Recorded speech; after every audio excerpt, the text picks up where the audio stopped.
porque yo no sé qué es lo que va a pasar ahí.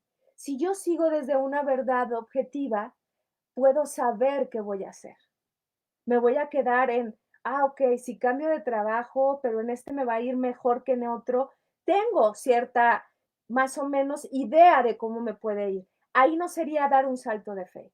Un salto de fe para pasar a este estadio religioso o de sentido de vida, como yo le llamo, está vinculado con que no tengas certezas. Y ahí es, perdón, donde no nos gusta. No nos gusta.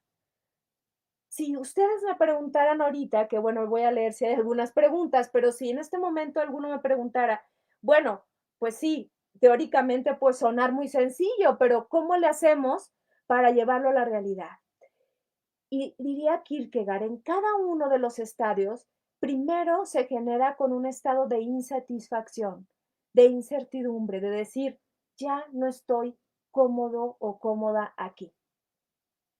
El asunto es que nosotros necesitamos pasar de un estado, de un estado conocido a uno desconocido y no nos gusta. ¿Y esto qué implica? Renuncia, que es lo que él hizo. Renuncia. Utiliza esta palabra justo porque está vinculado con su proceso teológico, pero le podemos llamar soltar algunas cosas que ya no nos están funcionando. A mí me gusta llamarle renuncia. Si yo quiero leer, voy a renunciar a muchísimas cosas. Si yo me quiero poner a leer y quiero generar el hábito de la lectura, voy a renunciar al Netflix, voy a renunciar a una charla, voy a renunciar a dormir. Todo eso a lo que renunciamos es lo que nos angustia. Pero si no nos sostenemos en la angustia, lo que va a pasar es que entonces no vamos a dar saltos de fe. Y aquí es donde se pone lo complicado. A ver, recordemos, al principio les decía, observa el panorama, tienes las posibilidades de lo que quieres hacer, pero no has hecho. Tú sabes cuáles son. Ya las tienes aquí, anótalas si quieres, o es más, yo creo que las tienes súper frescas. Cualquier cosa que quieras. He tenido la idea de hacer un cómic, pero nunca lo he hecho. He tenido la idea de, no sé, hasta hacer cosas no solo creativas. A mí se me ocurren las creativas, pero también tiene que ver a veces con, he tenido la idea de guardar silencio una semana. He tenido la idea de vincularme con una experiencia fuerte que le he sacado la vuelta, pero que sé que me va a acercar a algo diferente al respecto de mí. ¿Tú sabes cuál es? Y lo que dice Kierkegaard, y creo que es yo creo que es uno de los, bueno, Nietzsche también, pero él es, pues se podría decir, el filósofo dark, yo le llamaría, porque es el que empieza a hablar sobre tener la angustia como un concepto importante para que nosotros pasemos de ese estado de objetividad a un estado de subjetividad. Pero ahí es donde no queremos hacerlo. Nos cuesta mucho trabajo. A mí me cuesta mucho trabajo también. Pero ¿qué ocurre? Cuando llega un evento traumático fuerte, a veces tenemos que dar ese salto de fe en friega. En friega vamos a dar el salto de fe. Resulta que nos diagnosticaron una enfermedad. Voy a hacer todo lo que no pude hacer en la vida. Ok. ¿Por qué? Porque entonces voy a, ahora sí, a darlo porque ya no me queda tiempo. Y eso es lo que nos dice Kierkegaard. Cuando nosotros tenemos la cercanía de la muerte, ya sea a través de la nuestra o a través de los otros, es entonces cuando vamos a angustiarnos. Pero fíjense bien, para dar ese salto de fe, no lo vamos a desvincular de la angustia y de la incertidumbre. El salto de fe para Kierkegaard, aunque suena muy religioso, está vinculado o sería igual a la voluntad.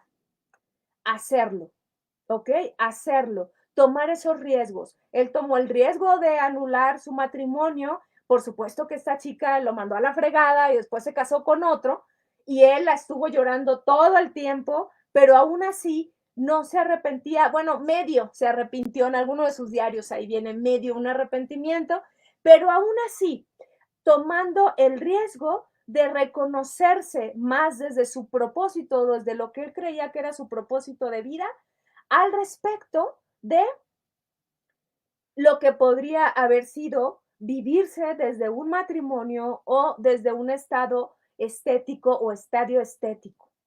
Cada uno de esos estadios, para pasar de uno al otro, se necesita voluntad.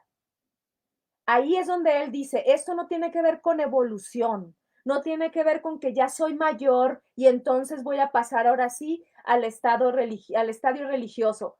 No, tiene que ver con una elección.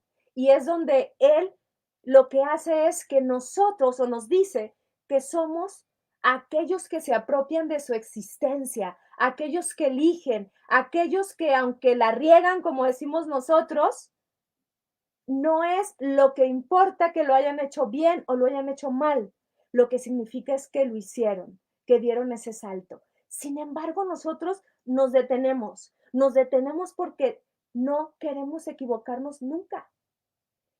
Y ese sería nuestro error trágico, no querer equivocarnos nunca. Si no nos equivocamos y queremos estar todo el tiempo en una zona conocida, jamás vas a dar un salto de fe. Si no quieres salir de lo conocido, nunca vas a dar un salto de fe. No es amenaza, solo es una advertencia, como decimos, ¿no? O sea, no es una amenaza, no quiero asustar a nadie, pero si no lo hacemos así, no vamos entonces a dar esos saltos de fe, porque el salto de fe, te decía, es voluntad y está vinculado con esa idea de incomodidad, de sentirme fuera de lugar, de sentirme en una zona de riesgo. Y entonces, ¿qué ocurre? Empiezan a sudarme las manos, empieza la taquicardia, empiezo a decir, oh, ¿qué voy a hacer si no lo sé, si no estoy en una zona conocida? Entonces, por eso les digo que es un filósofo dark, porque él nos impulsa y nos dice que la angustia es parte del desarrollo humano. No con esas palabras, pero así lo dice. Es un motor para el desarrollo del existente. ¿Por qué? Porque al estar en ese estado, lo que nos está señalando es que estamos saliendo de una zona conocida. Y si nosotros decimos, esto que estoy experimentando, que me está cargando la fregada, significa que estoy dando un salto de fe y voy a renunciar a esto y a otro, a lo otro. Entonces, lo que nos dice Kierkegaard aquí es, cuando estés en ese momento, curiosamente es cuando más libre te vas a sentir. Y sé que esto nos puede hacer un chorro de ruido, de veras. Nos puede hacer un chorro de ruido porque es como, necesito pasar por ese trago amargo para poder realizar aquello que yo sé que puedo hacer. Sí, sí, sí, de veras. Incluso para él lo que dice es que en la base de la existencia o en todos nosotros lo que realmente predomina es esa angustia. Y esa angustia es necesaria para dar el salto de fe. Si no lo quieres llevar, te diría, ok, tú puedes, y otra vez en la imagen, estás frente al precipicio, ya te vas a tirar y llega alguien y pum, te da una patada y te tira. Y entonces no asumiste tu riesgo. Fue alguien más que te empujó, alguien más que lo hizo por ti de alguna manera, pero tú eres el que va a caer, tú eres el que no sabes qué hay abajo y tampoco entiendes cuáles son los inconvenientes ante eso. Entonces, constantemente en estas sesiones yo te invito a hacer un acto de reflexión, tomado como voltear a verte a ti mismo. ¿Qué estás sintiendo en este momento? ¿Qué se te está moviendo? Que a lo mejor se te está moviendo el piso y eso significa angustiarse. A lo mejor dices, no quiero salir de lo que conozco y es válido. Simplemente no olvides que no estás dando saltos de fe y que si decides salir de una verdad objetiva hacia una verdad subjetiva, entonces te vas a quedar en lo que conoces. Y si tú lo quieres hacer, dale, sí, vas por buen camino. Pero entonces, es lo que yo digo luego, no te quejes, ¿eh? No te quejes.